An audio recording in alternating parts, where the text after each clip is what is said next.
Hi friends नमस्कार जय जगन्नाथ सांग मैंने केमती अच्छा भल अच्छा ना आशा करें भलरे थे सांग मैंने सबुदिन पर आज भी नहीं आसी आपे बहुत सारा किचन टिप्स आप देखूँ जदि वीडियो भल लगे तो लाइक करेंगे सब्सक्राइब करेंगे सांग मान सहित सेयार करदे। चलते आज फास्ट टिप्स देखिए। आज फास्ट टिप्स देखूँ ग्राइंडर कप को लेकिन आपन जो मसला बाटुवे ना कपटा सब यूज कर देखिए कवरटा पूरा तार रबरटा ढिला हो जाता है ना बेले बेले से आपमती रखिला कौन हुए ना तार टाइट हो रुहेनि आ खसी पड़े कि आपको गोटे बहुत बढ़िया टिप्सटे देवी छोट टिप्सटे देखूँ आपन कौन करेंगे ना एमती रबर बैंड नहीं मुझे दुईटा रबर बैंड नेली कहीं अधिका टाइट हाँपाई कि देखो दुईटा रबर बैंड नहीं भलसे से रबर उपर आपमती रखिदेवे रखिदेकी आपको टाइट करके आप देखो एमती कवर करदे देखिए आपंकर जमा भी आपंकर खसबनी पूरा टाइट होगी आपंकर रही कपटा देखो केते भी सुंदर भाव में टाइट हो रहा टोटाल खसबनी एमती जब खसी पड़ो तो आपने टाइप करके आप ग्राइंडर करेंगे मसला कप को।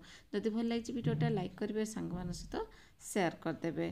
तापर जो आम नेक्स्ट भी देखो मो पाखे ये देखिपे लंका किसी अच्छी देखिपे लंकाटा को आपण तो समस्ते लंका खाऊँ लंका को काटुंट बहुत सारा किंतु लंका को आपण मैंने केमती काटे देखो पूरा इजी प्रोसेस आपने काटिपारे गोटे गोटे लंका काटिला को टाइम लगुव कि ना सांग मैंने कहले कि आपण मैंने गोटे कम कर गोटे रबर बैंड नहीं आते सारा लंका आपंकर अच्छी एमती लंका को भलसे एमती रखिदेवे जमती मुझे रखिली साइड करके आपने रखिदेवे तापर कौन करेंगे ना रबर बैंड लगेदेवे एकातर आपने बहुत सारा लंका काटिपारे गोटे गोटे लंका काटला बहुत टाइम लगुला ना मुझे गोटे नुआ प्रोसेस देली एवं कौन करेंगे ना ताको छुरी रे काटतु कि कैंची रे काटतु मुझे कैंची रे काटिदेले मतलब सुविधा हम मुझे कैंची रे काटिदेली आप चाहिए भी छुरी रे काटिपारे जिते सारा आपंकर लंका अच्छे सांगे सांगे एमती कि काटिपारे आ छोट छोट पिलामानक जब ये करके देदेवे ना से आराम से खुशी होगी गोटे गोटे काटि पकेबे एमती रखिकी रबर बैंड रखिकी देखो केते बढ़िया से मुझे कत कम समय एत लंका सब काटिदेली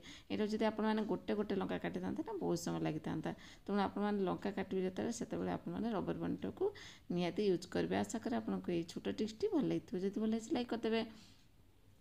तापर जो आम नेक्स्ट टिप्स ने देखो मो पाखे गोटे शाढ़ी अच्छे जो हेवी शाढ़ीटा देखिपे तार सब कौन कौन लगी देखिपे स्टोन फोन लगी एमतीक जिते आपने ब्रश सफा कर लगी जाऊ स्टोन भी खसीजार संभावना थाए तेणु आप कौन करेंगे जिते बड़े ये टाइप शाढ़ी तक सफा करती तो ब्रश ने ना ब्रश आप गोटे सक्स आनिक कवर करने पाखे देखो गोटे रिजेक्ट सक्स अच्छे जोटा कि यूज करूनी से मुझे रखी ये कम लगेदेवी आपने जदि आपंकर रिजेक्ट सक्स जमा भी फोपाड़े ये कम लगेदेवे देखो मुझे भल से कवर करनेली से ब्रश रे भल कि एमती करके रखिदेवे तो रबर बैंड भी लगे पारे जो खसी न जाए मुझे आपको देख दूसरी देखो तापर आपने आराम से सफा करेंगे टिकी आपंकर चमकी खसबनी आ लगी जाऊला जो ब्रश तार जो पार्टा लगी जाऊला काम हो जो लगनी आराम से आपण मैंने एमती क्लीन करेंगे केमती लगे टिप्सटा आशा कर टिप्सटी भल लगी। जो नेक्स्ट टिप्स नेक्स्ट देखो मोर ये तुलसी गछ को लेकिन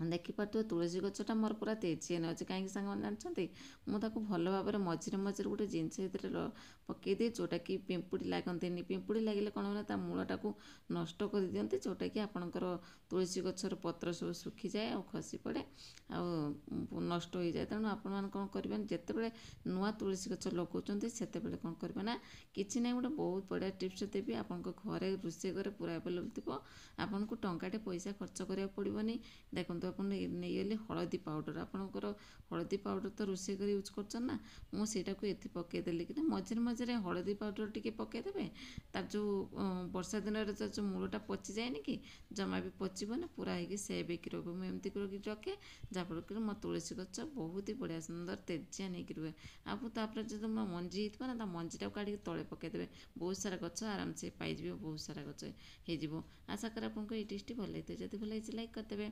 तापर जो नेक्स्ट टिप्स देखो ब्लाउज को लेकिन आप देखिपे जो शाढ़ी देखिए तार ब्लाउजटा मुझे देखुचे ये मोर प्लेन ब्लाउज अच्छे देखिपे जदि आपंकर कौन हुए ना जे तार जो अंटा पोजिशनटा ढिला हो जाता ना से आप कौन करेंगे ना यहाँ को आपने सागे सागे तो सिलाई करें पिंधु पिंधु आपको टाइम लगे सिलाई कराया भी टाइम लगे तो आप कौन करेंगे ना एमती गोटे मोर कॉइनटे नहीं गली कॉइनटे नहीं रबर बैंड द्वारा भलसे टाइट करने तो डिजाइन भी गोटे मस्त देखा पछपटा ଆଉ ତାପରେ ଆପଣଙ୍କର ଯେଉଁ ଲୁଜ୍ ହେଉଥିଲା, ଯେଉଁ କମରଟା ଲୁଜ୍ ହେଉଥିଲା ନା, ଲୁଜ୍ ହେବନି। ତାକୁ ଏମିତି କରିକି ଆପଣମାନେ ୟୁଜ୍ କରିପାରିବେ। କେତେ ବଢ଼ିଆ ସେ ଦେଖାହେଲା, ଦେଖିପାରିଲେ ନା। ଗୋଟେ ଡିଜାଇନ୍ ବି ହେଇଗଲା।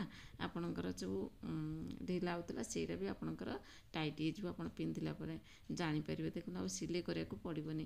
କେମିତି ଲାଗିଲା ଛୋଟ ଟିପ୍ସଟା? ଆଶା କରେ ଆପଣଙ୍କୁ ଏଇ ଟିପ୍ସଟା ଭଲ ଲାଗିଥିବ ବୋଲିକି। ଯଦି ଭଲ ହେଇଛି ଲାଇକ୍ କରିଦେବେ। ତାପରେ ଯେ ଆମେ ନେକ୍ସଟ ଟିପ୍ସଟା ଦେଖନ୍ତୁ, ମୋ ପାଖରେ ଅଛି ଏଇଠି କଭର୍ ଅଛି, ଗୋଟେ ପ୍ରେସର୍ କୁକର୍ କଭର୍ଟା। ସେ କଭର୍ଟା କ'ଣ କରେ, ଯେତେବେଳେ ଡାଲି ଫାଲି ଆପଣ ବସୁଛୁ ତାର ଉତରିକି ଚାରିଆଡ଼େ ହିଁ ପଡ଼ିଯାଏ, ଯେଉଁଟାକି ପୁରା କଭର୍ଟା ଖରାପ କରିଦିଏ। ତେଣୁ ଆପଣଙ୍କୁ ମାଜିତେ ପଡ଼େ, ବହୁତ ସାରା ଟାଇମ୍ ଲାଗେ ନା।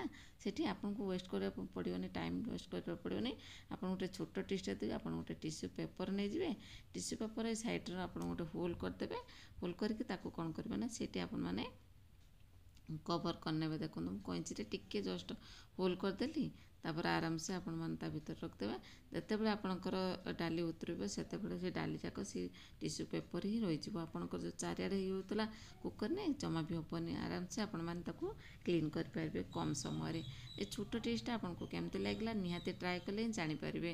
ଯଦି ଭଲ ଲାଗିଛି ସାଙ୍ଗମାନଙ୍କ ସହିତ ସେୟାର କରିଦେବେ, ଆଉ ଗୋଟେ ଲାଇକ୍ କରିଦେବେ। ସାଙ୍ଗମାନେ ଏମିତି ଟାଇପ୍ର ଭିଡ଼ିଓ ଦେଖିବା ପାଇଁ ଚାହୁଁଥିଲେ, ଅଧିକ ଭିଡ଼ିଓ ଦେଖିବା ପାଇଁ ଚାହୁଁଥିଲେ ଟିପ୍ସ ଭିଡ଼ିଓ, ତାହେଲେ ଆମର ପ୍ରିଭିୟସ୍ ଭିଡ଼ିଓକୁ ଯାଇକି ଆପଣ ଦେଖିପାରିବେ। ସାଙ୍ଗମାନେ ସବୁ ଟିପ୍ସଟା ଦେଖିଲେ କେଉଁ ଟିପ୍ସଟା ବେଶୀ ଭଲ ଲାଗିଲା କମେଣ୍ଟ ମାଧ୍ୟମରେ ନିହାତି ଜଣାଇବେ।